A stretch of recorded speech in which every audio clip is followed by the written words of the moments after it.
దేవుని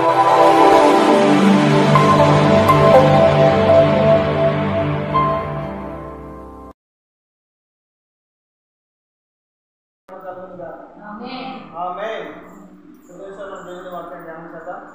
పరిశుద్ధ గ్రంథం నుండి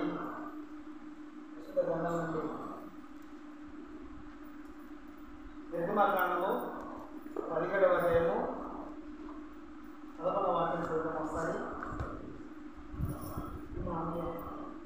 నిర్గమకాండము 17వ అధ్యాయము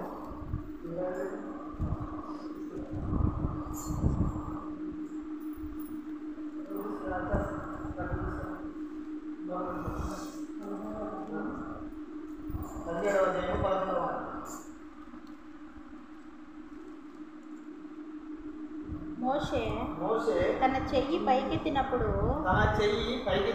ఇశ్రాయేలీయులు గెలిచిరి. మోషే తన చెయ్యి దింపినప్పుడు అమాలేకీయులు గెలిచిరి. ఉపవాస ప్రార్థన కోరికలు వ్యక్తమై ప్రార్థన చేస్తున్నప్పుడు దేవుడు బయలుపరిచినటువంటి ఈ మాటను బట్టి నేను మీతో పంచుకోవడానికి సిద్ధంగా ఉన్నాను. ఇక్కడ చదివిన వాక్య భాగంలో ఇశ్రాయేలు గెలవడానికి గల కారణం ఏంటి, అమాలేకీయులు ఓడిపోవడానికి గల కారణం ఏంటి అని ఒకసారి మనం ఆలోచన చేస్తే, ఇక్కడ ఇశ్రాయేలు గెలవడానికి గల కారణం ఏంటంటే, మోసే తన 2 చేతుల పైకి చాపి యెహోవాకి మొరపెట్టినప్పుడు చేతులు చాచి ప్రార్థించినటువంటి ప్రార్థన దేవుడు ఆలకించి ఇశ్రాయేలు ప్రజలకి జయాన్ని ఇచ్చాడు. ఆమేన్, హల్లెలూయా. ఎంతసేపు అని చేతులు పైకి ప్రార్థన చేస్తాడు? చేతులు బలివేసి ఇలా చేతులు దించినప్పుడేమో ఇశ్రాయేలు ప్రజలు ఓడిపోతున్నారు, అమాలేకీయులు గెలుస్తున్నారు. నేను ప్రతిసారి చెప్తూనే ఉంటాను, ఆత్మారాధన కానివ్వండి, మనం చేసే ప్రార్థనలు కానివ్వండి, మోకరించండి, మీ చేతులు పైకెత్తండి. నేను ఎందుకు చెప్తున్నానంటే, మనము మోకరించి దేవుడి సన్నిధిలో మన చేతులు పైకెత్తి ప్రార్థన చేస్తే మనం చేసే ప్రార్థనకి దేవుడు జయాన్ని ఇస్తాడు. హల్లెలూయా, హల్లెలూయా. ఉపవాస ప్రార్థన కోరికలు వ్యక్తమై నేను ప్రార్థన చేస్తున్నప్పుడు దేవుడు బయలుపరిచినటువంటి మాట ఏంటంటే, ఈ ఉపవాస ప్రార్థన కూడికల ద్వారా మన జీవితాన్ని దేవుడు గెలిపించాలని ఇష్టపడుతున్నాడు. ఆమేన్, హల్లెలూయా. గెలవడం అంటే ఎలా ఉంటే మనం గెలుస్తాము అంటే, మోషేలో ఉన్నటువంటి అనుభవాన్ని మనం కూడా నేర్చుకోవాలి. మోషేలో ఉన్నటువంటి అనుభవాన్ని మనం నేర్చుకోవాలి. ఏంటి మోషేలో ఉన్నటువంటి అనుభవం ఏంటంటే, ఏ సందర్భమైనా, ఎక్కడైనా, ఇంట్లో అయినా, దేవుడి సన్నిధిలోనైనా మనం నిలువు మొక్కల మీదకి వచ్చి మన 2 చేతులు ఆకాశం వైపు చాపి దేవునికి మొదలుపెడితే మనం చేస్తున్నటువంటి ప్రార్థన కఠినమైనది ఉండొచ్చు, లేదా కఠోరమైనది ఉండొచ్చు, అసాధ్యమైనది ఉండొచ్చు. ఏదేమైనప్పటికీ కూడా మనం చేతులెత్తి ప్రార్థన చేసినప్పుడు ఆ ప్రార్థన ఆలకించిన దేవుడు గొప్ప జయాన్ని అనుగ్రహించి మనం గెలిపిస్తాడు. ఆమేన్, హల్లెలూయా. ఇక్కడ మోషే చేతులెత్తి ప్రార్థన చేసినప్పుడు ఇశ్రాయేలు ప్రజలు గెలుస్తున్నారు. చేతులు దించినప్పుడేమో ఇశ్రాయేలు ప్రజలు ఓడిపోయి అమాలేకీయులు గెలుస్తున్నారు. కాబట్టి ప్రియమైన వాళ్ళరా, ఈ 3 రోజుల ఉపవాస ప్రార్థన కోరికల అనంతరము దేవుడు మనం గెలిపించుగాక. ఆమేన్, హల్లెలూయా. ఏ విషయాల్లో మనం గెలిపిస్తాడు దేవుడు అనేది ఒకసారి ఆలోచన చేస్తే, వ్యక్తిగతంగా ఉపవాస ప్రార్థన కోరికల్లో పాల్గొని పొందే ప్రతి ఒక్కరి జీవితాల్లో కూడా ఏదో ఒక సమస్య అయినా ఉంటుంది, ఏదో ఒక బాధ అయినా ఉంటుంది, ఏదో ఒక వ్యాధి అయినా ఉంటుంది, ఏదో ఒక నిందలు, అవమానాలు, ఎన్నో రకాలైనటువంటి ప్రజలు ఉంటారు. కానీ ఉపవాస ప్రార్థన కోరికలో మనము వాటిపైన గెలిచేదము కాక, వాటిపైన జయము పొందుకుందాము కాక. ఆమేన్. నా ప్రియమైన వాళ్ళకి చెప్పాను, ఉపవాస ప్రార్థన కోరికల ద్వారా కలిగే అనుభవాలు ఏంటంటే, ఉపవాస ప్రార్థన కోరికల ద్వారా అసాధ్యమైన కార్యం కూడా సాధ్యమవుతుంది. ఉపవాసం ఉన్నటువంటి శక్తి అది. చాలా వరకు ఉపవాస ప్రార్థన కోరిక అంటే చాలా వరకు ప్రజలు రారు, ఎందుకో ఇష్టం చూపరు. బైబిల్ గ్రంథంలో కూడా యేసుక్రీస్తు ప్రభుల వారిని ఒక వ్యక్తి అడుగుతాడు. ఏంటి అంటే, తన కుమారుడు బాగలేనప్పుడు యేసుక్రీస్తు వారి శిష్యులు వెళ్ళి ఎన్నో గంటల తరబడి ప్రార్థన చేస్తారు ఆ బాబుని బాగు చేయడం కోసం. గంటల తరబడి ప్రార్థన చేసినా కూడా ఆ బాబు ఏమాత్రం బాగుపడడు. తర్వాత బాగులేనటువంటి బాబు తండ్రి యేసుక్రీస్తు వారి దగ్గరకు వచ్చి, ప్రభువా, ఇదిగో నీ శిష్యులు ఎంతగానో ప్రార్థన చేసినా కూడా నా కుమారుడు బాగుపడడం లేదు. ఎంతగానో కష్టపడి ప్రయాసపడి ప్రార్థించి రోధించినా కూడా నా కుమారుడిలో ఏమాత్రము బాగుగాలేదు, దయచేసి మీరు మోపగించుకోకుండా దయచేసి మీరు వచ్చి మా బాబుని బాగు చేయండి అని చెప్పిన వెంటనే యేసుక్రీస్తు వారు తిన్నగా ఆ బాబు దగ్గరికి వెళ్ళి ఆ బాబు పైన చేతులు ఉంచి ప్రార్థన చేసిన వెంటనే అతడు బాగుపడతాడు, వెంటనే బాగుపడతాడు.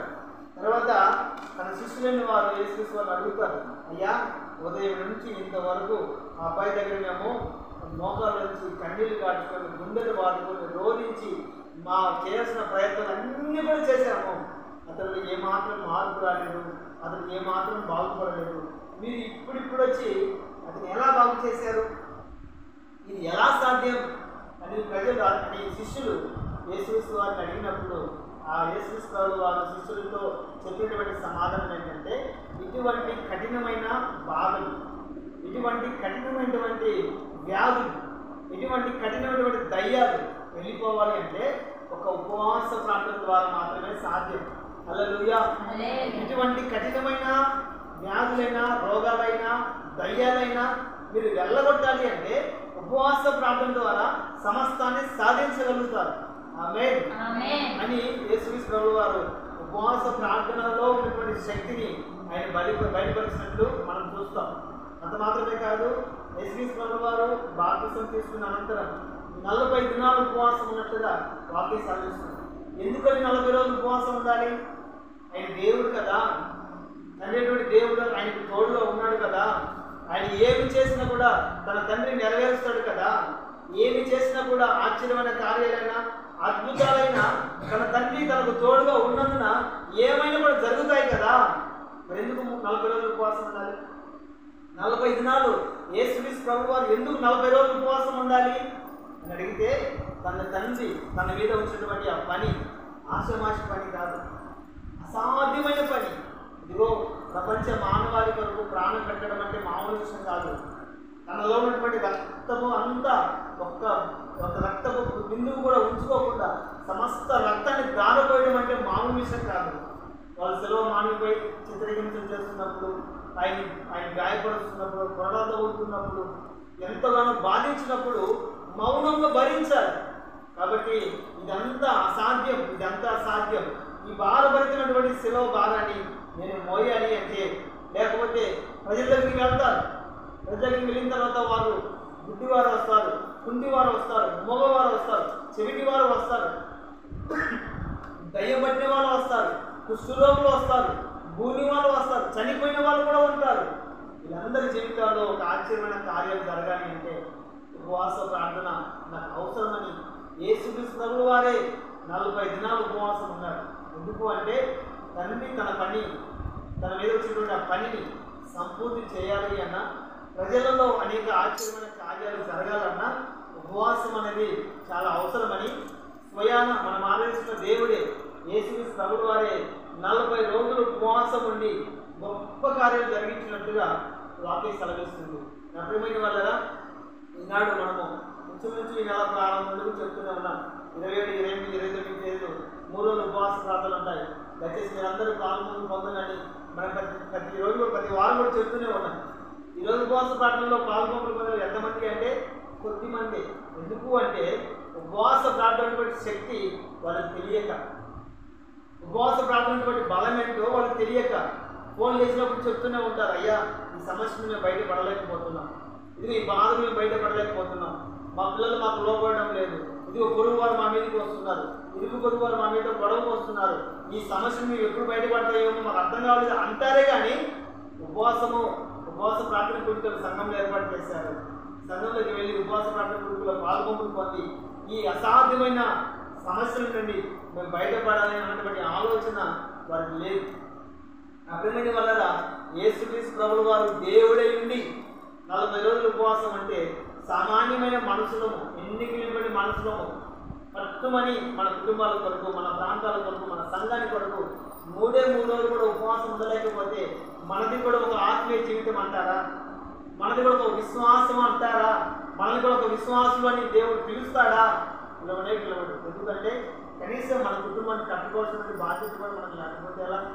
మన సంఘం కొరకు సంవత్సరం అంతటిలో కాబడిన దేవుడు ఈ సంఘం కొరకు ఒక 3 రోజులు ఉపవాసం ఉండి ప్రార్థించలేకపోతే మన సంఘ సభ్యులు గాను, సంఘ విశ్వాసులు గాను ఎలా దేవుడు మనల్ని నిర్ణయిస్తాడు. నువ్వు ఈ పరిసర ప్రాంతాల్లో ఎందరో నశించిపోతున్నారు.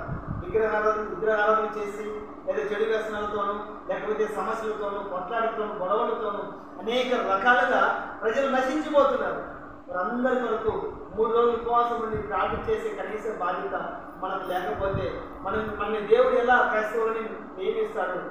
ఎలా మనల్ని విశ్వాసాన్ని దేవుడు నిర్ణయిస్తాడు? ఎలాగో నా కుమారుడు నా కుమార్తెలను దేవుడు ఎలా పిలుస్తాడు? ఎలా అంగీకరిస్తాడు? కాబట్టి ప్రియమైన వారా, ఉపవాస ప్రార్థన ద్వారా ఉన్నటువంటి శక్తిని తెలుసుకుంటే నిశ్చయంగా మనము సంఘంలోనైనా లేదా వ్యక్తిగత కుటుంబంలోనైనా ఉపవాసం అండి మన సమస్యలకి మన పరిష్కారాన్ని కలుగు చేసుకుంటాం.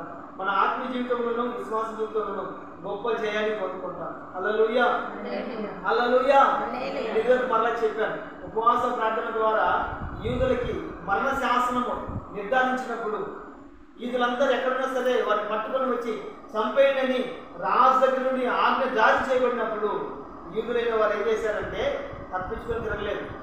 ఇది ఈ దేశంలో మరణశాస్త్రం విధించినప్పుడు వేరే దేశానికి వెళ్ళి బ్రతకలేదండి. ఏ దేశంలో ఉన్న వారందరూ కూడా యూదులందరూ కూడా ఏం చేశారంటే ఉపవాస ప్రార్థనని నిర్ణయించుకొని యూదులైన వారు ఎక్కడ ఉన్నారో వారందరూ కూడా ఒకే మాట మీదకి వచ్చి ఒకే తాటి మీదకి వచ్చి అందరూ కలిసి ఉపవాస ప్రార్థన చేశారు. ఏ రాజు అయితే యూదులను చంపాలని నిర్ణయించాడో అదే రాజు నోట నుండి ఇదిగో యూదులకు విధించినటువంటి మరణ శాసనాన్ని నేను కొట్టివేస్తున్నానని చెప్పడం జరిగింది. కారణం ఏంటంటే వీళ్ళు చేసిన ఉపవాస ప్రార్థన ద్వారా దేవుడు రాజును దర్శించాడు. వారి మీద విధించినటువంటి మరణ శాసనాన్ని దేవుడు రద్దు చేశాడు. ఎంతట గల కారణం ఏంటంటే యూదులు చేసినటువంటి ఉపవాస ప్రార్థనకి ప్రతిఫలం. హల్లెలూయా, హల్లెలూయా. నినివే పట్టణ ప్రజలు కూడా పాపం చేత నింపబడి పాపం పరిపక్వమై పాపం విస్తరించినప్పుడు ప్రజలందరూ దేవుని దృష్టికి ఘోరమైన దుష్కార్యమైన కార్యాలు చేస్తున్నప్పుడు దేవుడు నినివే పట్టణాన్ని కాల్చివేయాలని ఉద్దేశించినప్పుడు ఇదిగో యోనా ద్వారా నినివే పట్టణ ప్రజలు తెలియజేస్తాడు. ఇదిగో 40 రోజులు మీకు అవకాశం ఉంది. ఈ 40 రోజులలో మీరు పశ్చాత్తాపడలేదో, ఈ 40 రోజులలో మీరు మారు మనసు పొందలేదో, ఈ 40 రోజులలో మీరు ఉపవాసం నుండి ప్రార్థన చేయలేదో నిశ్చయముగా దేవుడు ఈ పట్టణాన్ని అగ్ని గంధకముల చేత కాల్చివేయబోతున్నాడని, దేవుడి కీడు ఈ పట్టణాన్ని మీదకి దిగి రాబోతుందని యోనా చెప్పిన వెంటనే రిమైన్ కూడా యోనా గ్రంథాన్ని మీరు చదివితే నినివే పట్టణాన్ని పరిపాలిస్తున్న రాజు సహితం తన వస్త్రాలు విప్పి గోని పట్ట కట్టుకొని బురదలో కూర్చొని ఆ బూడిద తల మీద పోసుకొని 40 రోజులు వాళ్ళు ఉపవాసం ఉండి ప్రార్థన చేశారంటే వాళ్ళు కొన్ని దినాలు ఉపవాసం నుండి ప్రార్థన చేశారు. 40 రోజుల వరకు చూస్తున్నారు దేవుడు మమ్మల్ని కనికరించలేదా? ఉపవాసం నుండి ప్రార్థిస్తున్నాం, ఉపవాసం నుండి రోధిస్తున్నాం, దేవుడు మా మీదకి తన కీడును రప్పిస్తాడా లేదా?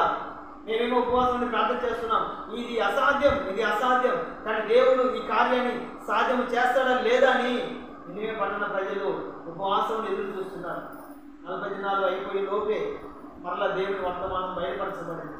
ఏంటంటే నేను మీ మీదకి చేయాల్సినటువంటి కీడును చేయకుండా ఆపివేసి ఉన్నాను.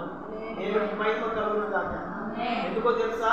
రాజు దగ్గర నుండి సామాన్యమైన వ్యక్తి దగ్గర వరకు, మనుషుల దగ్గర నుండి పశువుల వరకు ఏ వస్తువు కూడా తిన్నట్లు కానీ ఏ నీళ్లు కూడా తాగినట్లు కానీ అక్కడ గ్రంథస్థం చేయబడదు.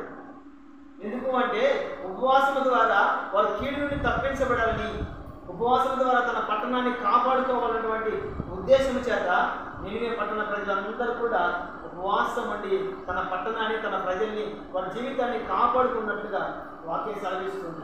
ప్రియమైన వాళ్ళరా, ఉపవాస ప్రార్థన ద్వారానే ఇవన్నీ సాధ్యమవుతాయి. కాబట్టి మన సంఘంలో నియమించినటువంటి 3 రోజుల ఉపవాస ప్రార్థన కూడికలో అసాధ్యమైన కార్యాన్ని నా దేవుడు సాధ్యము చేయునుగాక. మనం చేస్తున్న ఈ ఉపవాస ప్రార్థన కూడికల ద్వారా దేవుడు గొప్ప జయాన్ని అనుగ్రహించునుగాక. ఆమేన్. ఉపవాస ప్రార్థనలో మొట్టమొదటి మీకు చెప్పగలిగిన మాట ఏంటంటే, మోషే ప్రార్థన చేసినప్పుడు ఇశ్రాయేలు ప్రజలు గెలిచారు. మనము గెలవాలి అంటే మనలో కొన్ని అనుభవాలు ఉండాలి. మనం కూడా గెలిచే విధంగా ఉండాలని దేవుడు కోరుకుంటున్నాడు. మనం కూడా విశ్వాసంలోను, ఆత్మీయతలోను, కుటుంబంలోను, సంఘములోను, సమాజంలోను మనం చేసే ప్రతి ప్రయత్నంలోనూ మనం గెలవాలి అంటే మనలో కొన్ని అనుభవాలు ఉండాలి. మొట్టమొదటి మనం చదువుతాం. ఫిలిప్పీ రాసిన పత్రిక 3వ అధ్యాయము 14వ ఫిలిప్పీయులకు రాసిన పత్రిక 3వ అధ్యాయము 14వ వాక్యం. క్రీస్తు యేసునందు దేవుని ఉన్నతమైన పిలుపునకు కలుగు బహుమానమును పొందవలెనని గురి యొద్దకే పరిగెత్తుచున్నాను. చదవబడిన వాక్య భాగంలో పౌలు గారు గెలవాలని పరిగెడుతున్నాడు. పరుగు పందెం ఎందుకు పెడతారు? మన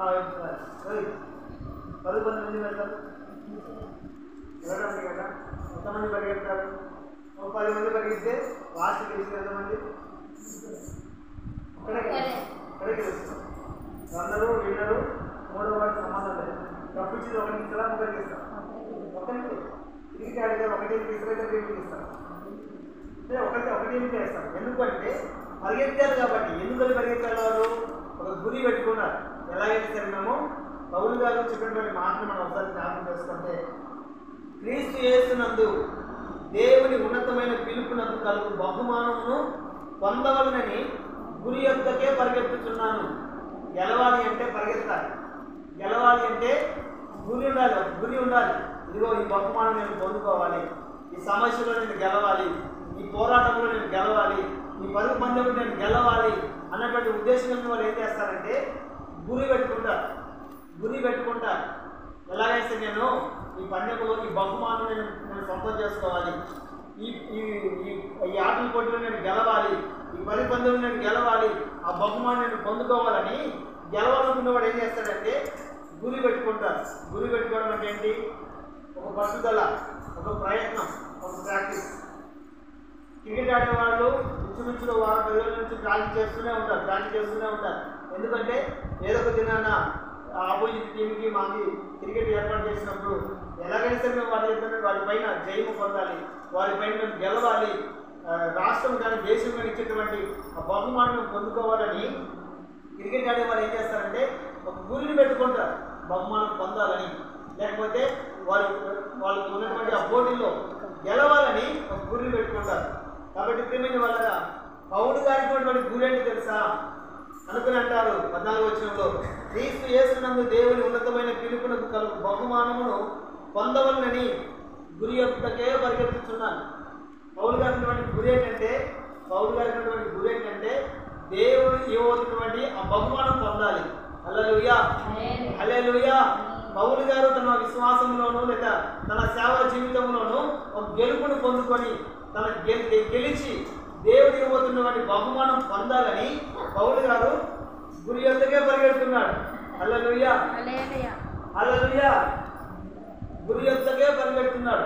మనం గెలవాలంటే మనకేముండాలి? చెప్పాలి. మనం గెలవాలంటే మనకేముండాలి? గురి ఉండాలి. ఇదిగో ఎలాగైనా సరే నేను దేవుడి దగ్గర నుండి ఒక జీవ కిరీటాన్ని పొందుకోవాలి, ఎలాగైనా సరే నేను పరలోకంలో ప్రవేశించాలి అన్నటువంటి గురి మనకు ఉండాలి. గురి లేకపోతే గుడ్డోడి దారిలో వెళ్ళే. గురి లేకపోతే ఏ దారిలో పోతామో మనకు తెలియదు, ఏ గుంతలో పడతామో మనకు తెలియదు, ఏ కంపలో పడతామో మనకు తెలియదు. ఎందుకంటే గురి లేదు. ముందు చూస్తూ నడిచేవాడు సరైన మార్గం కూడా వెళ్తాడు, కానీ అటు ఇటు చూస్తూ ఏ గమ్యం లేకుండా ఏ గురి లేకుండా వెళ్ళేవాడు ఎక్కడ చోట పడిపోతాడు అంతే. పౌలు గారితో గురి ఉంది, మనకు కూడా ఒక గురి ఉండాలి. గెలవాలి అంటే ఒక గురి ఉండాలి. హల్లెలూయా. గురి ఉండాలి. ఇది రాబోతున్న సంవత్సరంలో కూడా మనం ఒక తీర్మానం చేసుకోవాలి. ఇదిగో ఈ గురి దగ్గర నేను వెళ్ళాలి, ఈ గురి నేను చేరుకోవాలి, ఈ బహుమానం నేను పొందుకోవాలి అని మనం ఒక తీర్మానం చేసుకుంటే ఆ గురి యొక్క మనం వెళ్ళడానికి అడ్డుకోనబట్టి ఆటంకాలన్నింటినీ కూడా తొలగించుకుంటూ మన గురి గమ్యమైన పరలోక పట్టణంలో ప్రవేశించాలి. ఆమేన్. హల్లెలూయా. చిన్న ఎగ్జాంపుల్ మీకు చెప్తాను. ఒక రాష్ట్రంలో ఒక ముఖ్యమంత్రి అనుకుందాం. ఒక ముఖ్యమంత్రి ఒక పోటీ పెట్టాడు.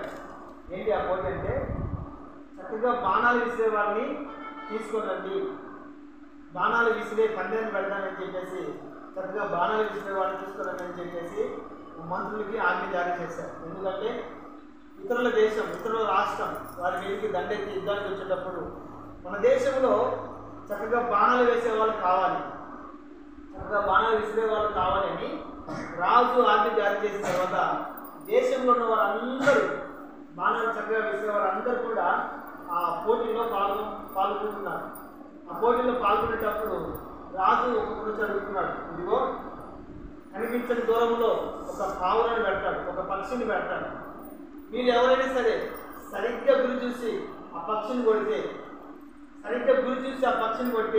మీకు ఉన్నతమైన బహుమానం ఇచ్చి మిమ్మల్ని సన్మానిస్తామని రాజు చెప్పినప్పుడు ఎందరో పాల్గొని పొందడానికి, ఎందరో సరిగ్గా గురి పెట్టి బాణంతో గురి కొట్టే వాళ్ళు అందరూ పిలిపించారు.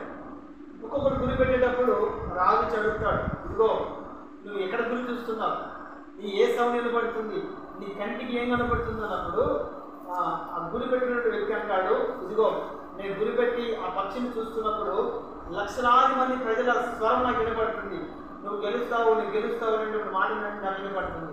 లక్షలాది మంది ప్రజలు నాకు కళ్ళ ఎదురుగా ఉన్నారు, ఇదిగో ఎక్కడో ఉన్నటువంటి పక్షి నాకు ఎక్కడో కనిపించకుండా ఉంది అని చెప్పినప్పుడు సరే బాణం విసురు అంటాడు. బాణం విసిరిన తర్వాత ఆ పక్షిని కొట్టలేదు, బాణం పడిపోతుంది. ఇలాగే వచ్చిన వారందరినీ అడుగుతాడు, ఏ ఒక్కరు కూడా ఆ పక్షిని కొట్టలేరండి, ఆ బాణాలు అక్కడే పడిపోతూ ఉన్నాయి, పక్షి మాత్రం అక్కడే ఉంది.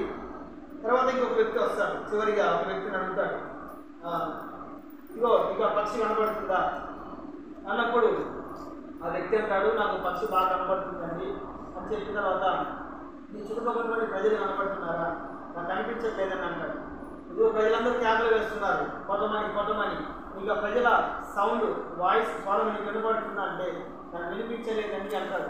ఎందుకని ఇదివరకేమో అడిగిన వాళ్ళేమో ప్రజలందరూ మాకు కనపడుతున్నారు, ప్రజలందరూ అరుస్తుంటే వాళ్ళ స్వరం మాకు వినపడుతుందని చెప్పారు, పక్షి కూడా మాకు కనబడుతుందని చెప్పారు, కానీ ఏ ఒక్కరు కూడా పక్షిని కొట్టలేకపోయారు. మరి నీవు స్వరం వినపడలేదంటున్నావు, లక్షలాది మంది ప్రజలు కూర్చొని కేకలు వేస్తుంటే వాళ్ళకి కనిపించలేదంటున్నావు, మరి పక్షి మాత్రం ఎలా కనబడుతుంది నీకు, ఆ పక్షి నువ్వు ఎలా కొట్టగలుగుతావు అని రాజు అడిగినప్పుడు ఆ వ్యక్తి చెప్పే సమాధానం ఏంటి తెలుసా, ఇదిగో నా గురి, నా ఆలోచన, నా ధ్యాస ఆ పక్షి పైనే ఉంది. హల్లెలూయా హల్లెలూయా.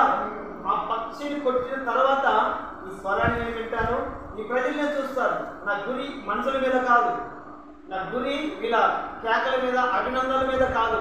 నేను ఎప్పుడైతే ఆ గురిని చేరుకుంటానో తర్వాత వీళ్ళ కేకలైనా వీళ్ళు ఎంతమంది వచ్చారో నేను తర్వాత చూస్తానని ఆ వ్యక్తి సమాధానం చెప్పినప్పుడు నిజంగా రాజు మెచ్చుకున్నాడు. నిజంగా రాజు మెచ్చుకొని ఏమాత్రం ఆలోచన చేయకుండా వెంటనే ఆ పక్షిని కొట్టేయని చెప్తాడు. ఆ అబ్బాయి ఆ గురి పెట్టినటువంటి పక్షి మీద వెంటనే ఒకే ఒక బాణం పెట్టిన వెంటనే వెళ్ళి ఆ పక్షిని కొడతాడు. మీకు అర్థమైంది స్టోరీ? అర్థమైందా? ఎందుకని ఆ పక్షిని కొట్టగలిగాడు?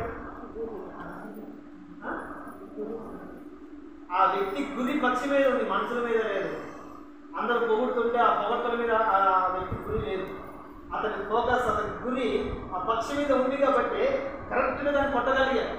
కాబట్టి ప్రేమికులలో మనము కూడా మన గురి గమ్యమైన పరలోక రాజ్యం ప్రవేశించాలి అంటే, లేకపోతే మన విశ్వాస జీవితంలో మనం గెలు పొందాలి అంటే, ఆత్మీయ జీవితంలో మనం గెలవాలి అంటే మన ఒక గురి ఉండాలి. గురి కలిగిన వాళ్ళే గెలుస్తారు, గురి లేని వాళ్ళు గెలుస్తారా? గురి లేని వాళ్ళు గెలవలేరు. కనుకనే పౌలు గారు కూడా ఈ మాట అంటారు, నేనేం గురి లేని వాటిని కాను. మాట చదువుదాం.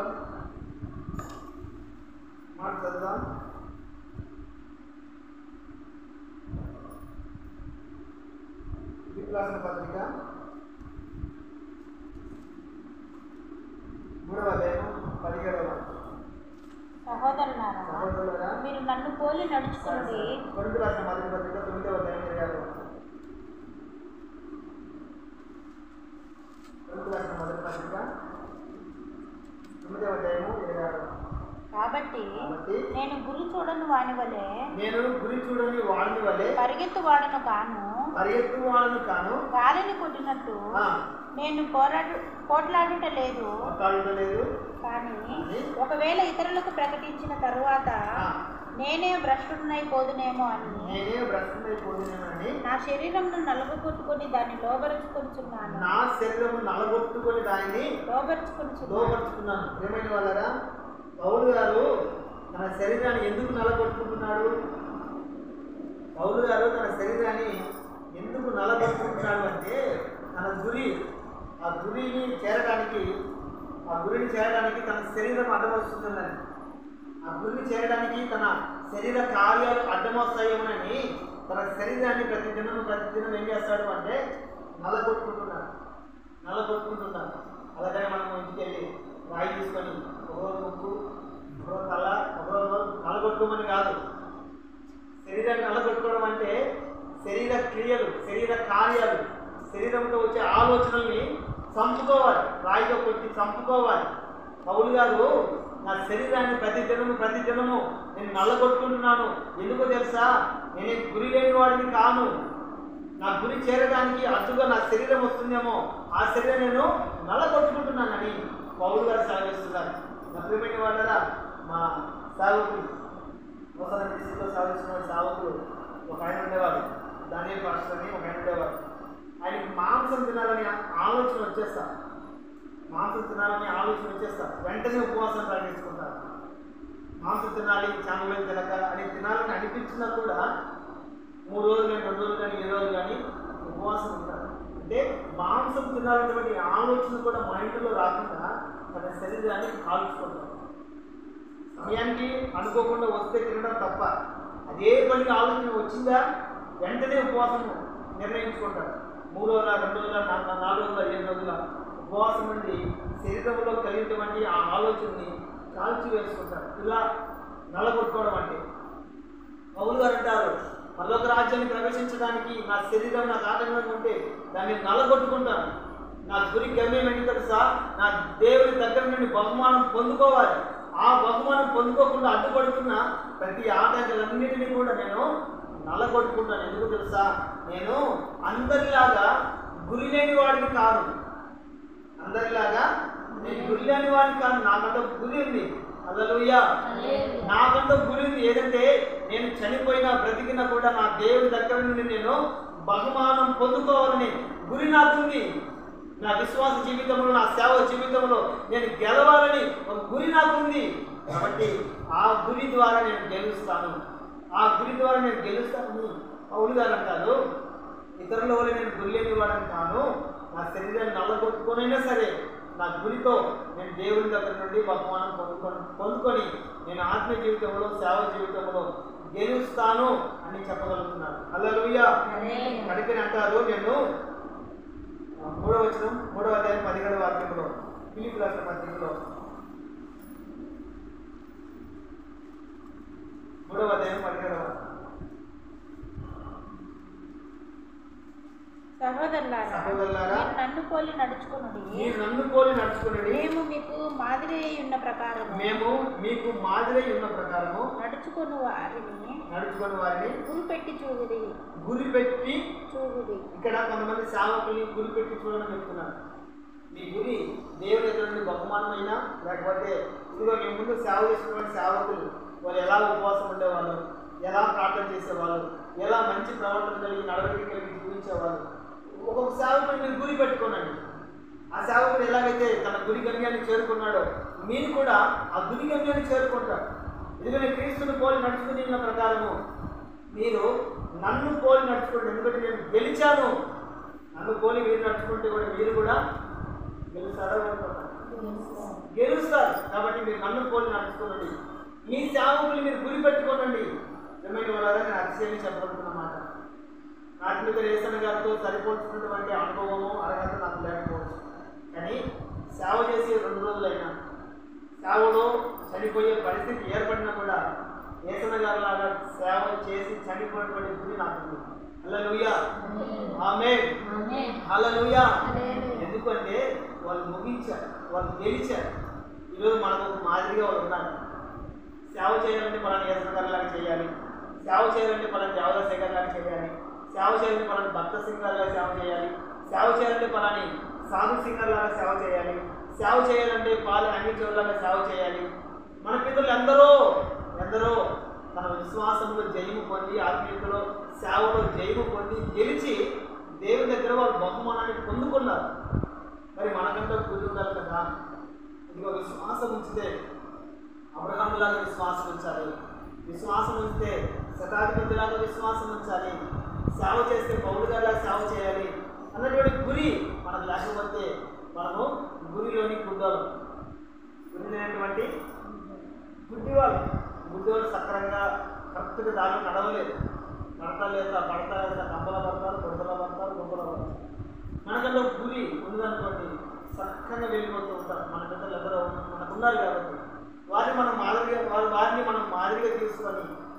నడిచే విధంగా మనం నడిస్తే మనం కూడా వాళ్ళలాగా గెలుస్తాం.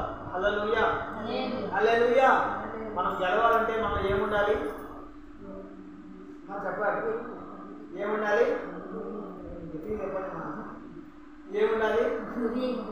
గురి ఉండాలి. గురి, ఒక గమ్యం, ఒక గోల్ మనకు ఉండాలి. రెండవది చదువుతాం. కీర్తనలు 112వ అధ్యాయము 5వ కీర్తనలు 112వ అధ్యాయము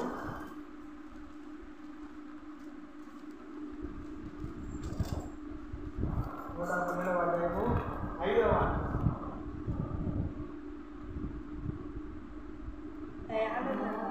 దయాళులను అప్పించువారును భాగ్యవంతులు న్యాయ విమర్శలో వారి వ్యాజ్యము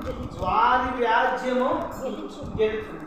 ఒకటి, గురి కలిగిన వారు గెలుస్తారు. రెండవదిగా దయ కలిగిన వారు గెలుస్తారు. ఎవరుమా? దయ కలిగిన వారు గెలుస్తారు. చదవని వాక్య భాగంలో దయాళులను అప్పించువారును భాగ్యవంతులు.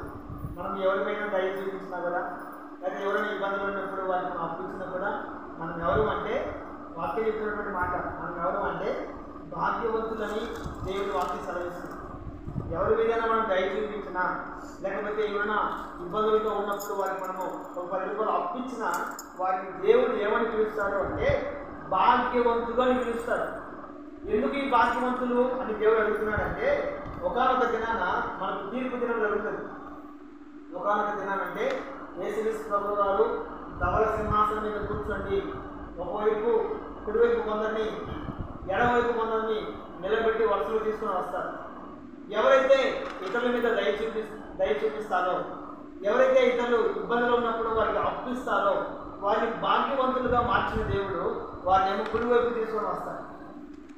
ఇతరుల మీద దయ చూపించకుండా, ఇతరులకి కీడు చేసి, ఎవరికి అప్పు ఇవ్వకుండా, ఇతరులని బాధ పెట్టి వారిని కృపదీసిన వారిని ఏమో ఎడమవైపు తీసుకొని వస్తారు. ఈ భాగ్యవంతులు ఏమంటాడు దేవుడు, నా దేవుని చేత యెహోవా చేత ఆశీర్వదించబడిన వాళ్ళారా రండి, మీ కొరకై సిద్ధపడినటువంటి స్థలమును స్వాధీనం చేసుకున్నని కుటుంబం వైపునటువంటి కుడివైపునటువంటి భాగ్యవంతులకు దేవుడు సెలవిస్తారు. ఎడమవైపున్న వారు ఎవరు అంటే ఇతరుల మీద దయ చూపించని వారు, ఇతరుని ప్రేమించని వారు, ఇతరుల మీద కీడు చేసిన వారు, దేవునికి విరోధమైనటువంటి కార్యాలు జరిగించిన వారిని ఎడమవైపున పెట్టుకుంటాడు. వీరేమంటాడంటే, నా తండ్రి చిత్తాన్ని తిరస్కరించిన వాళ్ళారా, లేకపోతే ఆజ్ఞను అతిక్రమించిన వాళ్ళారా, అక్రమము చేయవాళ్ళారా, మీరెవరో నేను ఎరుగను, ఇదిగో మీ కొరకు సిద్ధపరచినటువంటి నిత్యాశలు పడండి అని వారిని నరకానికి పంపిస్తాడు. దయగలిగిన వారిని, అప్పించే వారిని దేవుడు ఏమని పిలుస్తాడు? ఏమని పిలుస్తాడు? భాగ్యవంతుడు. భాగ్యవంతుడు. ఈ భాగ్యవంతులనంట దేవుడు గెలిపిస్తాడు. ఆమేన్, హల్లెలూయా. ఎప్పుడు గెలిపిస్తాడంటే తీర్పు విమర్శలో, చదివితే న్యాయ విమర్శలో వారి వ్యాజ్యము గెలుచును. వాళ్ళు ఒకవేళ మర్చిపోయి దేవుడు, ఇదిగో మీరు కుడి పక్కన ఉండకుండా ఎడం పక్కన ఉండండి అని ఒకరు అన్నాడు అనుకోండి, అప్పుడు మనం వాదించవచ్చు దేవునితో, అయ్యా నేను భూమి మీద ఉన్నంత వరకు కొంతమంది మీద దయ చూపించాను, అయ్యా నేను భూమి మీద ఉన్నంత వరకు కొంతమంది నా దగ్గరికి కొన్ని సమస్య చేత వచ్చినప్పుడు నేను 10 రూపాయలు డబ్బించి వాళ్ళని ఆదుకున్నానయ్యా అని మనం దేవుని మీద వ్యాజ్యం ఆడితే, దేవునితో కొట్లాడితే, దేవునితో మనం ఈ మాటలు చెప్పగలిగితే దేవుడు ఏం చేస్తాడంటే న్యాయ విమర్శలో ఈ భాగ్యవంతుల వ్యాజ్యమును గెలిపిస్తాడు. హల్లెలూయా, హల్లెలూయా. కాబట్టి ప్రియమైన వాళ్ళారా, మనం గెలవాలి అంటే దయ కలిగి ఉండాలి. గెలవాలంటే ఏముండాలి? కొంతమందికి మొత్తం కత్తి తీసుకుని మొత్తం గుండెంత పోసినా కూడా ఏమాత్రం దయ ఉండదు, ఏమాత్రం దయ కనిపించదు. కొంతమంది దయ మనం కడుపుతో మన పరిస్థితులు ఉన్నా పర్లేదు, ఇతరులకి కాస్త ఆహారం పెట్టాలని దయ చూపిస్తారు. మన ఇంట్లో డబ్బులు లేకపోయినా పర్లేదు, 10 రూపాయలు వాళ్ళకి ఇచ్చి వాళ్ళని ఆదుకుందామన్నటువంటి మనసు కొంతమందికి ఉంటుంది. కొంతమందికి కళ్ళెదుట పానం పోతున్నా కూడా కనికరమని కానీ, దయ్యాన్ని కానీ, ప్రేమని కానీ మాత్రం కనిపించదు. ప్రేమైన వాళ్ళ మీలో ఆ దయ కలిగిన హృదయం మీరు ఉంటే నిత్యంగా నా దేవుని కనుక మీరు భాగ్యవంతులు. హల్లెలూయా, హల్లెలూయా. దయ కలిగినటువంటి వారు దయ కలిగి ఉన్నటువంటి వారిని దేవుడు నిశ్చయముగా గెలిపిస్తాడు. దేవునికి మహిమ కలుగును గాక. ఆమేన్. దావీదు ఒక వ్యక్తి మీద దయ చూపించాడండి. దావీదు తన ప్రాణ స్నేహితుడైనటువంటి యోనాతాను, ఈ యోనాతాను ఇద్దరు స్నేహితులుగా ఉన్నప్పుడు ఇద్దరు ఒక మాట మీద ఒక ప్రమాణానికి వస్తారు, ఒక నిబంధన చేసుకుంటారు. ఏంటంటే మనం ప్రతి దినం యుద్ధానికి వెళ్తున్నాం కదా, యుద్ధంలోకి వెళ్ళి యుద్ధం చేస్తున్నప్పుడు ఒకవేళ నా ప్రాణమైన ముందు పోవచ్చు, లేకపోతే నీ ప్రాణమైన ముందు పోవచ్చు. ఒకవేళ నేను చనిపోతే నువ్వు బ్రతుకున్నప్పుడు నా కుటుంబాన్ని నువ్వు ఆదరించాలి, నా కుటుంబం మీద నీవు దయ చూపించాలి అని యోనాతాను దావీదుని అడుగుతాడు. సేమ్ టైం దావీదు కూడా నేను ఒకవేళ చనిపోతే నా కుటుంబాన్ని పైన నువ్వు దయ చూపించాలని యోనాతానుతో ఇద్దరు కలిసి ఒక ప్రమాణం చేసుకుంటారు. ఇద్దరు స్నేహితులు ప్రమాణం చేసుకుంటారు. యుద్ధభూమిలోకి వెళ్ళి యుద్ధం చేసేటప్పుడు దావీదు స్నేహితుడైనటువంటి యోనాతాను చనిపోతాడు. చనిపోయిన తర్వాత స్నేహితుడికి ఇచ్చిన మాట ప్రకారంగా దావీదు తన కుటుంబం పైన దయ చూపించాలి కదా,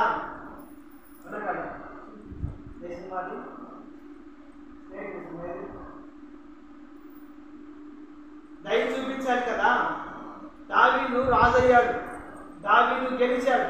గెలిచిన తర్వాత తన స్నేహితుడైనటువంటి యోనాతానుకు ఇచ్చినటువంటి మాట ప్రకారంగా యోనాతాను వంశం, యోనాతాను సంతతి ఎక్కడుందో తెలుసుకోవాలని దావీదు ఏం చేశాడంటే కొంతమంది మనుషులు పంపించాడు. యోనాతాను కుమారుడు ఒకడు ఉంటాడు, అతడు కుంటివాడు. అతని పేరు మెఫీబోషెత్. ఏం పేరుమా? మెఫీబోషెత్. అతడు ఏం చేశాడంటే ఒక ఇంటి దగ్గర ఎవరో చేర తీసుకుంటే ఆ ఇంట్లో పడి ఉంటాడు. దావీదు కనుగొని అతన్ని తీసుకుని వచ్చి అతని మీద దయ చూపించి అతని చేర తీసినట్లుగా వాక్యం గ్రంథస్థం చేయబడింది. దావీదు ఇతరుల మీద దయ చూపించాడు కాబట్టి తన సింహాసనాన్ని దేవుడు స్థిరపరిచాడు.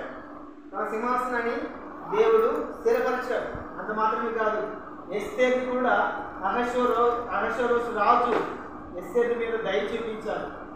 ఎస్తేరుని బట్టి ప్రజలందరూ కూడా ఆమె దయ చూపించారు. ఎస్తేరు పైన దయను చూపించారు. కనుక ఎస్తేరు కోటకి రాణిగా మార్చబడింది. కారణం ఏంటంటే ఆమె మనుషుల దయ మీద మనుషులందరూ కూడా ఆమె మీద దయ చూపించారు. రాజు కూడా ఆమె మీద దయ చూపించారు. కాబట్టి ప్రియమైన వాళ్ళరా, ఆమె ఎస్తేరు రానినప్పుడు అనేక మంది ప్రజల మీద దయ చూపించడం ద్వారా ఆమె ఉన్నతమైన స్థితికి ఎత్తగలిగింది. కాబట్టి ప్రియమైన వాళ్ళ మనకు దయ కలిగిన హృదయం కలిగిన వారమైతే నిశ్చయముగా దేవుడు మనల్ని గెలిపిస్తాడు. హల్లెలూయా, హల్లెలూయా. మూడో మాట చెప్పి నేను ముగిస్తాను. ద్వితీయోపదేశకాండము 32వ అధ్యాయము 28-22 చివరి మాట. ద్వితీయోపదేశకాండము 32వ అధ్యాయము 28 వారు ఆలోచన లేని జనము, వారిలో వివేచన లేదు, వారు జ్ఞానము తెచ్చుకొని దీన్ని తలపోసి తమ కడవరి స్థితి యోచించుట మేలు, తమ ఆశ్రయ దుర్గము వారిని అమ్మి వేయని ఎడల యెహోవా వారిని అప్పగింపని ఎడల ఒక్కడు ఎట్లు 1000 మందిని తరుమును, ఇద్దరు ఎట్లు 10,000 మందిని పాలద్రోలును. వారి ఆశ్రయ దుర్గము మన ఆశ్రయ దుర్గం వంటిది కాదు. ఇందుకు మన శత్రువులే తీర్పరులు. అక్కడ చదివితే చాలా సందర్భాలు చదివితే ఒకసారి ఎందుకని వాళ్ళ ఆలోచనలు చెడిపోయినాయి అంటే వారు దైవము కానీ దాని వలన నాకు రోషము పుట్టించిరి. సరైన ఆలోచన లేదు ఇశ్రాయేలు ప్రజలకి. ఈ ప్రజలకి ఏంటంటే సరైన ఆలోచన లేక ఓడిపోయారు. కానీ మనము గెలవాలి అంటే సరైన ఆలోచన కలిగిన వాళ్ళు గెలుస్తారు. హల్లెలూయా, హల్లెలూయా. మొట్టమొదటిగా గురి కలిగిన వారిని దేవుడు గెలిపిస్తాడు. రెండవదిగా దయ కలిగిన వారిని దేవుడు గెలిపిస్తాడు. మూడవదిగా సరైన ఆలోచన కలిగిన వారిని దేవుడు గెలిపిస్తాడు. ఇశ్రాయేలు ప్రజలు ఓడిపోవడం గల కారణం ఏంటంటే వారు 21వ వచనంలో వారు దైవము కాని దాని వలన నాకు రోషము పుట్టించింది, తమ వ్యర్థ ప్రవర్తన వలన నాకు ఆగ్రహం పుట్టించింది. కాబట్టి జనము కాని వలన వారికి రోషము పుట్టించును, అవివేక జనముల వలన వారికి కోపము పుట్టించును. చదువుకుని వెళ్తే అక్కడ చాలా చాలా కార్యాలు ఉన్నాయి. ఈ ప్రజలు ఓడిపోవడానికి గల కారణం ఏంటంటే దైవము కాని దాన్ని వారు ఆచరించారు. దైవము కాని దాన్ని వారు ఆచరించి దేవుడికి కోపాన్ని పుట్టించారు. కనుకనే దేవుడు వారిని ఓడిపోయినట్టుగా చేశాడు. ప్రియమైన వాళ్ళరా, నేను చెప్తున్నటువంటి మాట, మనము దేవునికి ఒకవేళ విరోధమైన కార్యాలు చేసి ఉంటే, దేవుని హృదయాన్ని దుఃఖపెట్టి ఉన్నట్లయితే, దేవుని దృష్టికి ఆయాసకరమైన కార్యాలు మనం చేసి ఉన్నట్లయితే, ఒకసారి ఉపవాసమునైనా లేకపోతే మన వ్యక్తిగత ప్రార్థనలనైనా మనం కన్నీటితో పశ్చాత్తాపడి ప్రభువు మమ్మల్ని క్షమించండి అంటే క్షమిస్తాడేమో కానీ దేవుని కాని దాన్ని దైవానిగా మనం భావించి దేవుని కాకుండా వేరొక దేవునికి మనం నమస్కరిస్తే ఏమాత్రం ఒప్పుకోడు. హల్లెలూయా. ఎందుకు అంటే మనం ఆలోచన దేవుడు నిర్గమకాండంలో అంటాడు, నేను రోషము కలిగిన దేవుణ్ణి. ఆమేన్. ఎంత ప్రేమ చూపిస్తానో అంతే రోషము కలిగిన వాణ్ణి. దానికి ఎగ్జాంపుల్ మీకు చెప్తాను. గత ఆదివారం కూడా నేను చెప్పాను. ఒక సహోదరుడు చాలా నమ్మకంగా చర్చికి వెళ్ళేవాడు. ఆదివారం అనుకుంటా చెప్పారు, క్రిస్మస్ పండుగలో చెప్పారు అనుకుంటా. నమ్మకంగా మందిరానికి వెళ్ళేవాడు, బాప్తిసం తీసుకున్నాడు, బలాలు చేయవేస్తున్నాడు, క్రమ తప్పకుండా మందిరానికి వెళ్తున్నాడు. కుటుంబంలో ఏదో సమస్యలు వచ్చాయని, కుటుంబంలో ఏదో గొడవలు వచ్చాయని దేవుని పక్కన పెట్టి వేరొక దేవుడు అని చెప్పుకుంటున్న వాడిని ఆశ్రయించి మాల ధరించి అతడు ప్రయాణమే వెళ్తూ ఉన్నప్పుడు యాక్సిడెంట్ అయ్యి కాలు చేయి రెండు కట్ అయిపోయింది. కాలు చేయి రెండు తిరిగిపోయింది. ఎందుకంటే చూసినంతసేపు దేవుడు చూస్తాడు. ఎందుకంటే ఆయన రోషం కలిగిన దేవుడు. ఇకనైనా తెలుసుకుంటారేమోనని ఓర్చుకుంటాడు, భరిస్తాడు, చూస్తాడు. ఇంకా ఏమాత్రం వినకపోతే సరైన దెబ్బ కొడతాడు. అలాగని ప్రాణమే తీయదు, దెబ్బ కొడతాడు. ఇకనైనా తెలుసుకుంటామని. కాబట్టి ప్రియమైన వాళ్ళ ఇశ్రాయేలు ప్రజలు గెలవలేకపోవడానికి గల కారణం ఏంటంటే దైవము కాని దాన్ని వాళ్ళు ఆచరించారు. కాబట్టి దైవము కాని దాన్ని వారు ఆచరించి దేవుని కోపాన్ని పుట్టించారు. కాబట్టి ఇశ్రాయేలు ప్రజలు దేవుడు ఓడించారు. మన సంఘంలోనే ఇదివరకు మనతో కూడా వచ్చిన వారు మరలా విగ్రహాలను చేసేవారిని నేను చాలా మంది చూశాను. ప్రారంభంలో వచ్చిన వాళ్ళు, ఇప్పుడు కూడా వచ్చే వాళ్ళు కూడా నిర్ణయాలు మార్చుకుంటా ఉన్నట్టుగా పోయిన ఆదివారం నాకు తెలిసింది. చాలా బాధ అనిపిస్తుంది. అలాగని వారిని బలవంతం తీసుకురాలేం కదా. బాధ అనిపిస్తుంది, వాళ్ళ కోసం ఉపవాసం ఉండి ప్రార్థన చేయాలనిపిస్తుంది. కానీ వారిని బలవంతం తీసుకురాలేము కదా. ఒకవేళ సాహసించి నేను అడిగా, మీరు నిర్ణయం తీసుకుంటున్నారంట, నిజమేనా? అవును, తీసుకుంటున్నాం. ఎందుకని? ఈ దేవుడు మీకు ఏం తప్పు చేశాడని, ఈ దేవుడు మీకు ఏం కీడు చేశాడని, మీరు ఎందుకని వేరొక దేవుడిని ఆశ్రయిస్తున్నారు అని అడిగినప్పుడు వాళ్ళు చెప్పి మాట్లాడంటే, నన్ను దేవుడు మెడికల్ ఫెయిల్ చేశాడు, అందుకే నేను దేవుడిని మారుస్తున్నా. మరి ఇదివరకు పాస్ అయినప్పుడు, ఇదివరకు ఎన్నిసార్లు పాస్ కాలేదు? ఇదివరకు ఎన్నిసార్లు దేవుడిని వేరే దేశానికి తీసుకెళ్ళట్లేదు? ఇదివరకు ఎన్నిసార్లు దేవుడిని అనుకుని నెరవేర్చట్లేదు? ఒకసారి ఫెయిల్ అయినందుకు దేవుడిని మార్చేస్తావా? ఒకసారి నువ్వు అనుకుని జరగలేదని చెప్పేసి దేవుడిని మార్చేస్తావా? ఇది ఏ ఆలోచన? సరైన ఆలోచననా? కాదు. సరైన ఆలోచన లేకపోతే దేవుడు వారిని ఓడిస్తాడు. ఇశ్రాయేలు ప్రజలు సరైన ఆలోచన లేక దేవుడి దాకా వేరే దేవుడిని ఆశ్రయించడం ద్వారా వారి ఆలోచన చెడ్డదైనందున దేవుడు వారిని ఓడించాడు. దెబ్బ కొట్టగలిగే తెలుసుకుంటే చాలా చాలా మంచిది. ఏమైనా వాళ్ళరా, నా కళ్ళతో ఒక్కరోజుగా చూశాను. యేసుక్రీస్తు వారిని కాదని విగ్రహాలకు నమస్కరించి కుటుంబాలు పతనమైపోయిన వారిని నా కళ్ళతో చాలామంది చూశాను. ఎందుకంటే నిర్గమకాండంలో రాయబడుతుంది, ఆకాశం అందనను భూమి అందనను భూమి కింద నేల ఎందనను నేను తప్ప వేరొక దేవుడు లేడు, వేరొక ప్రతిమకు మీరు నమస్కరించకూడదు, పూజించకూడదు. ఎందుకంటే నేను రోషం కలిగిన దేవుని కాదుకూడదని మీరు మరలా అలాగా సేవిస్తే, అలా విగ్రహానికి మీరు ఆరాధన చేస్తే 1000 తరముల వరకు నేను మిమ్మల్ని కరుణించను. తండ్రుల దోషము పిల్లల మీదకి, పిల్లల దోషము తండ్రుల మీదకి నేను రప్పిస్తాను, నేను రోషమైన దేవుని అని పదే పదే నిర్గమకాండంలో దేవుడు రాసి ఉంచాడు. 1000 తరములు అంటే మనం బతికినంత కాదు. 1000 తరాలు బతుకుతామా? పట్టుమని 50 వేలు కూడా బతకడం లేదు. కష్టం. అది కూడా ప్రయాసతో బ్రతుకుతున్నాం. 40 ఏళ్ళు దాటిందంటే గ్యాస్ ట్రబుల్ అని, హార్ట్ అటాక్ అని, ఇంకా కిడ్నీల ప్రాబ్లం అని, గుండె జబ్బులని, ఎన్నెన్నో రకాలైనటువంటి ప్రయాసతో మన జీవితాన్ని కొనసాగిస్తున్నాం. అలాంటిది 1000 తరాలు దేవుడు మన మీద కోపంతో ఉంటే మన పుట్టిన పిల్లలు వాళ్ళ పిల్లలు ఏమైనా సమాధానం బ్రతుకుతారా భూమి మీద? ఎందుకు? సరైన ఆలోచన లేక మన వంశం పైన, మన సంతతి పైన మనము శాపాన్ని తీసుకొని వచ్చి వెళ్ళిపోతూ ఉన్నాం. అలా ఉండడం దేవుడి చిత్తం కాదు. ఎందుకంటే సరైన ఆలోచన కలిగిన వారిని దేవుడు గెలిపిస్తారు. ఆమేన్. హల్లెలూయా. రిమైన్ వాళ్ళకి బైబిల్ గ్రంథంలో చాలా మంది ఒక యవనస్తుడు చెడ్డ ఆలోచన చెప్పడం ద్వారా ఇశ్రాయేలు రాజ్యం కూలిపోయింది. ఒక యవనస్తుడు చెడు ఆలోచన చెప్పడం ద్వారా రాజ్యమే కూలిపోయిందండి. భక్తిహీనుల ఆలోచనలు పనికి మాలిన ఆలోచనలని వాక్యం సెలవిస్తుంది. యెరోబాము ఆలోచన ద్వారా ఇశ్రాయేలు జీవితాలే పతనమైపోయాయి. మనం మంచి ఆలోచన చేస్తున్నాము, చెడ్డ ఆలోచన చేస్తున్నాము, ఒకసారి మనము ఆలోచన చేసుకోవాలి. మనం చేసే ఆలోచన మంచిదైతే నిశ్చయంగా దేవుడు మనం గెలిపించుగాక. ఏమని వల్లరా మోసే చేతులెత్తి ప్రార్థన చేయడం ద్వారా కలిగినది ఏంటి? ఏం కలిగింది? మోసే చేతులెత్తి ప్రార్థించినంత వరకు ఇశ్రాయేలు ప్రజలకు ఏం కలిగింది? జయం కలిగింది. మోసే చేతులు దించిన తర్వాత ఓటమి కలిగింది. సేవకులైనటువంటి మేము మీ నిమిత్తమై, సంఘం నిమిత్తమై, మీ కుటుంబాల నిమిత్తమై చేతులెత్తి రేయి మొదలుదామని ప్రార్థన చేస్తున్నామని నమ్మకంతో మీతో చెప్పగలుగుతున్నాను.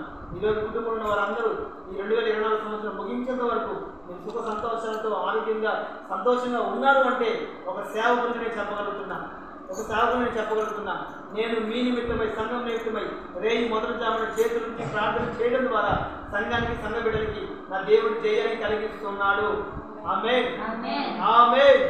మోసే ప్రార్థన చేయడం ద్వారా ఇశ్రాయేలు ప్రజలకి జయాన్ని కలిగించిన దేవుడు ఈ ఉపవాస ప్రార్థన కుడికల ద్వారా దేవుడు మనకు జయాన్ని కలిగించి మనల్ని గెలిపించునుగాక. ఆమేన్. మనం గెలవాలంటే ఏ అనుభవాలు కలిగి ఉండాలి? మొట్టమొదటి ఏ అనుభవము? గురి కలిగి ఉండాలి. రెండవది దైవమైన వారు భాగ్యవంతులు. మొట్టమొదటిగా భాగ్యం రాదు. భాగ్యం రావాలంటే దయ కలిగి ఉండాలి. దయ కలిగిన వారిని దేవుడు గెలిపిస్తాడు. మూడవది మంచి ఆలోచన, సరైన ఆలోచన కలిగిన వారిని దేవుడు గెలిపిస్తాడు. మూడో మాట మీకు అర్థం కాలేదా? సరైన ఆలోచన లేదా మంచి ఆలోచన కలిగిన వారిని దేవుడు గెలిపిస్తాడు. వాళ్ళు అనుకోవచ్చు ఈ దేవుని మార్చడం మేము చేస్తున్నటువంటి మంచి ఆలోచన వాళ్ళు అనుకోవచ్చు. అది కాదు. సరైన ఆలోచన ఏంటో మనం గ్రహించాలి. ఏది చేస్తే మేలు కలుగుతుందో, ఏది చేస్తే కీడు కలుగుతుందో ఒక ఆలోచన కలిగి మనం ఉండాలి. సరైన ఆలోచన ఎవరైతే చేస్తారో వారిని దేవుడు గెలిపిస్తారు. ఆమేన్. దేవుడు మిమ్మల్ని గెలిపించును గాక. సరైన ఆలోచన దేవుడు చెప్పును గాక. దేవుడు మీ గురి గమ్యాన్ని చేరేంత వరకు దేవుడు మిమ్మల్ని గెలిపించును గాక. ఒక దయ కలిగినటువంటి హృదయాన్ని దేవుడు మీకు కలుగు చేయను గాక. ఆమేన్. కళ్ళు మూసండి. కళ్ళు మూసుకొని చిన్న ప్రార్థన చేసుకున్నాం. తీర్మానం చేసుకొని చిన్న ప్రార్థన చేసుకున్నాం. ఇటువంటి వాక్యాన్ని ధ్యానం చేసుకున్నాం. ఉద్యమం కలిగి ప్రార్థించాలి. ఉపవాస ప్రార్థన పుట్టడం ద్వారా దేవుని వాక్యం సెలవిస్తుంది. మోసే ప్రార్థించినంత వరకు ఇశ్రాయేలు ప్రజలు గెలుస్తున్నారు.